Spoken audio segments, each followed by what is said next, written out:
PMLS India private limited. আজ 29/7/2024 আমাদের PMLS কোম্পানিতে দুজন এসি কোচ অ্যাটেন্ডেন্ট বয় জয়েন করলো। কোন ডিভিশনের জন্য বলো তো? আলিপুরদুয়ার ডিভিশনের জন্য। আচ্ছা, আলিপুরদুয়ার ডিভিশনের জন্য আমি নিচ্ছি ঠিকই। আলিপুরদুয়ার ডিভিশন এখন আমাদের পুরোপুরি ফুলফিল করা আছে। অনেক ছেলে আমাদের জয়েনিং হয়ে গেছে, আরও কিছু শর্টেজ আছে, যে কারণে আমরা অল্প অল্প করে ছেলে নিচ্ছি।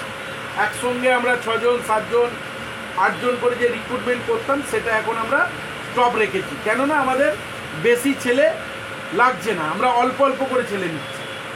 আমাদের আরও নতুন কিছু ডিভিশন চালু হয়েছে, তোমরা শুনেছো কি? একটা হচ্ছে বালুরঘাট মালদা সাইডে, আর একটা হচ্ছে নিউ জলপাইগুড়ি মানে এনজিপি, শিলিগুড়ির কাছে NJP, New Jalpaiguri to Digha, New Jalpaiguri to Digha রুটে একটা ট্রেন চালু হয়েছে, যেটার দায়িত্ব আমাদের এই যে টেন্ডারে কাজ করতে যাচ্ছ সেই টেন্ডারের দায়িত্বই আছে। পিএমএলএস কোম্পানির কাজ তো জানো নিশ্চয়ই। পিএমএলএস কোম্পানির কাজই হচ্ছে পেট্রোল সার্ভিসের জন্য যত ছেলে লাগে, আমাদের যে টেন্ডার হয়, আমাদের যে কোম্পানির টেন্ডার হয়, সেই কোম্পানি আমাদেরকে অথরাইজ দেয় ছেলে দেওয়ার, তাদের সমস্ত ছেলেটা প্রোভাইড করে পিএমএলএস। এটাই পিএমএলএস এর কাজ। ম্যান পাওয়ার প্রোভাইডিংটাই পিএমএলএস এর কাজ। কিসের ম্যান পাওয়ার? অনলি এই পেট্রোল সার্ভিস। আর আমরা এই সেক্টরটাতেই কাজ করি। আদার্স আমাদের কাছে অন্য কোনো চাকরি হয় না, আর আমরা অন্য কোনো চাকরি দিও না। আর আমাদের এখানে কোনো গভর্নমেন্ট সার্ভিস চাকরিও হয় না, জানো তো তোমরা? তোমরা যে কাজ করতে এসেছো, কাজটার ডেজিগনেশনটার নাম কি? এসি কোচ অ্যাটেন্ডেন্ট বয়, আলিপুরদুয়ার বেডরোল ডিভিশন। এই কাজের জন্য তোমরা এসেছো, ঠিক আছে? এটা কোনো গভর্নমেন্ট চাকরি নয়, জানো তো? হ্যাঁ, এটা প্রাইভেট জব। এই কাজটা কীরকম ধরনের হয়? ধরো 2 বছর টেন্ডার আমাদের আছে, 2 বছর পর আমরা চেঞ্জ হতে পারি, অন্য কোম্পানি আসতে পারে। বা 4 বছর টেন্ডার আছে, 4 বছর পরে আমরা চেঞ্জ হতে পারি, অন্য কোম্পানি আসতে পারে। তোমাদের কাজ কোনো দিনই যাবে না। কেন যাবে না? কারণ তোমরা স্টাফ হিসেবে কাজ করবে, কোম্পানি শুধু চেঞ্জ হবে। আর তাছাড়া তোমাদের এগ্রিমেন্টে বলে দেওয়া হয়েছে, কি বলা হয়েছে? যে যদি তোমরা চাও আমাদের যেখানে কাজ হবে সেখানে তোমরা ট্রান্সফারও নিতে পারো, বলা আছে তো। মানে ধরো এই যে আমরা আলিপুরদুয়ারে এত ছেলে নিচ্ছি, কোনো ছেলে আলিপুরদুয়ারে দীর্ঘদিন কাজ করছে, কোনো ছেলে নিউ জলপাইগুড়িতে চলে এসছে, কোনো ছেলে কাটিয়ারে চলে এসছে, কোনো ছেলে বালুরঘাট ডিভিশনে চলে এসছে, ঠিক আছে? ফলে ছেলে সবসময় আমাদের কম বেশি লাগে। আবার দেখো, সব ছেলেই যে কাজ করে তা কিন্তু নয়। কিছু ছেলে আসে ঘুরতে আসার মতন, ঘুরতে আসে, 1 মাস ডিউটি করে পালিয়ে যায়, কেউ 1 সপ্তাহ ডিউটি করে পালিয়ে যায়, কেউ আবার রেগুলার বেসে আজকে 7 মাস 1 বছরও কাজ করছে। তাহলে এটার জন্য আমার কোম্পানি তো দায়ী নয়। আমি তো তোমাকে এ থেকে জেড সত্যি কথা বলে দিয়েছি। আমার কোম্পানিতে কি কাজ? বেডরোল দেওয়া নেওয়া। আমার কোম্পানিতে আর কোনো কাজ নেই। আমার কোম্পানিতে থাকার জায়গা তোমাকে ফ্রিতে দিচ্ছি। খাওয়া দাওয়া কি বলেছি তোমাদিকে? যে মোটামুটি 200-250 টাকার মধ্যে তোমার 4 দিন খাওয়া দাওয়া কমপ্লিট। মানে 250 টাকা দিলে ক্যান্টিন থেকে 4 দিন খেতে পারবে। ট্রেনের ক্যান্টিন থেকে তোমরা 4 দিন আরামসে খেতে পারবে, ঠিক আছে? বলা আছে তো। তোমাদের মাইনে কত টাকা বলা আছে? 500 টাকা করে পার ডে রোজ বলা আছে। যতদিন ডিউটি হবে তত ইন্টু 500 টাকা। মানে তোমরা যদি 28 দিন 30 দিন যতদিন ডিউটি করবে তত ইন্টু 500 টাকা করে বলা আছে তো। এছাড়া কি বলা আছে? টেন্ডার যখন রিনিউ হয়, বছরে একবার করে রিনিউ হয়, বা 1 বছর 2 বছর পর রিনিউ হয়, তাহলে স্যালারি তখন বেড়ে যায়, স্যালারি বাড়তে থাকে। 500 টাকাটা হতে পারে 550, 550টা হতে পারে 600 টাকা, এই হিসেবে স্যালারিগুলো বাড়ে, তাই তো? আচ্ছা, বেডরোল কাজ যে করবে তোমরা, দুটো একটা বেডরোল লস হতে পারে, চুরি হতে পারে, তার জন্য তোমাদেরকে রাস্তা বলা আছে। পিএমএলএস কোম্পানি তার কি কি দায়িত্ব নিয়েছে সেটাও বলা আছে। যাতে তোমাদের কোনো লোকসান না হয়, তোমরা যাতে সেফভাবে থাকো, তোমাদের যাতে স্যালারিতে কোনো প্রবলেম না হয়। হয়তো তাহলে সব কিছু বলে দিয়েছি তো, পজিটিভ নেগেটিভ দুটোই বলে দিয়েছি। এরপর ধরো তুমি কাজে গেলে, তুমি কার কাছে কি শুনলে, তুমি কাজ ছেড়ে চলে এলে, তার জন্য কি দায়ী পিএমএলএস? নাই, তোমাকে আমি সব বলে দিয়েছি, তোমার অসুবিধে সুবিধা আমরা দেখব। তাহলে কে কি বললো, কে কি করলো, তাতে কিচ্ছু এসে যায় না। আমরা একটা ব্র্যান্ড, আমরা অনেক দিন ধরে এই লাইনে কাজ করছি। আমরা লোকের কাছে উল্টোপাল্টা কোনো টাকা পয়সাও চাই না, উল্টোপাল্টা কথাও বলি না, আমরা সিস্টেমেটিক কাজ করি। তোমাদের প্রত্যেককে পুলিশ ভেরিফিকেশান দিয়েছি, তোমরা পুলিশ ভেরিফিকেশানের ফর্ম পাঠিয়েছিলাম, তোমরা পুলিশ ভেরিফিকেশান করেছো, তোমরা আজকে আমার অফিসে এসেছো, কাগজপত্র মেনটেন করে তোমাদেরকে জয়েনিং দিয়েছি। তো তোমরা নিজেরাই বলো আমাদের কাজের জায়গা ঠিক আছে না ভুল আছে? ঠিক আছে তো? আচ্ছা, আমি পরিচয় করব, তোমরা কোথা থেকে এসছো? তোমার নাম কি ভাই? জিৎ ঘোষ, পূর্ব বর্ধমান থেকে এসেছো। আচ্ছা, তোমার নাম? অয়ন দাস। তুমি কোথা থেকে এসছো? গোবরডাঙ্গা, ওটা কি বনগা সাইড, নর্থ 24 পরগনা। আচ্ছা, তাহলে মোটামুটি কাজ সম্পর্কে সব বুঝে গেলে, জেনে গেলে। আচ্ছা, তোমরা সম্ভবত এসে আমাকে কিছু কথা বললে যে কিছু কোম্পানিতে ফোন করেছিলে, কিছু গ্রুপ নাকি, নাম বলতে চাই না, এরকম কিছু। জিৎ বোধহয় ফোন করেছিলে নাকি? তোমাকে কত টাকা চেয়েছিল? 50,000 টাকা চেয়েছিল। কি কাজের জন্য?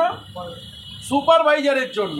আচ্ছা, প্রথমত বলি, এই কাজের কোনো সুপারভাইজার বলে কোনো ডেজিগনেশন হয় না। আর দ্বিতীয়ত বলি, এই কাজের জন্য কোনো 50, 30, 40,000 টাকা লাগে না। লাগে? লাগে কি? তোমরা তো আমার কাছেও কাজে ঢুকেছো, আমার এখানে তোমাদের 1 মাসের মাইনেটাই নেওয়া হয়েছে, তাই তো নাকি? বাকিটা টিকিট, ড্রেসের খরচা। তাহলে 1 মাসের মাইনে কত ভাই? 15,000 টাকার মতন। এবং সেই টাকাটা কি কি কারণে নেওয়া হয়েছে তোমাদেরকে বলা হয়েছে তো? এই 15,000 টাকা কি কি কারণে নেওয়া হয়েছে বলো তো, তোমরা নিজেরাই বলো। যে মালপত্র হারিয়ে গেলে, লোকসান হলে, সেখানে তোমাদের যাতে সেইভাবে লোকসান যাতে না হয়, সেখানে আমরা কিছুটা সাপোর্ট দিই।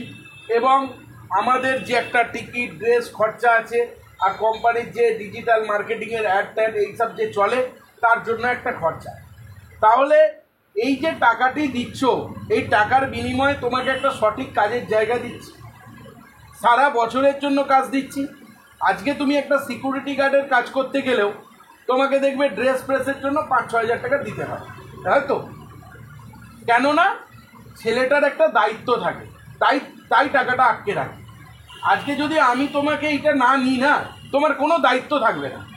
তোমাকে আজকে এত টাকার মাল দেওয়া হবে, কম্বল, চাদর, বালিশ, এত কিছু দেওয়া হবে। আজকে যখন তখন তুমি রাস্তায় যখন তখন নেমে পালিয়ে আসবে, মাল চুরি হয়ে যাবে, লোকসান হয়ে যাবে, কোম্পানি তখন আমাকে ধরবে। তাই জন্য আমরা একটা সিকিউরিটি ডিপোজিট 15,000 টাকার মতো আমরা নিই, আর বাকিটা টিকিট, ড্রেসের জন্য। আমাদের এখানে একটাই কথা বলি যে 20,000, 30,000, 40,000, 50,000, লাখ টাকা লাগে না। এই কাজের জন্য প্রচুর লোক প্রতারিত হচ্ছে। রেলের চাকরি বলে টাকা তুলে নিচ্ছে, মানুষকে প্রতারণা করছে, বিভিন্নভাবে ঠকানো হচ্ছে। খালি ট্রেনে তুলে, খালি ট্রেনের মধ্যে বসিয়ে তার ভিডিও বানিয়ে দিচ্ছে। তাকে বলছে 50,000 টাকা দাও, তাকে বলছে 60,000 টাকা দাও।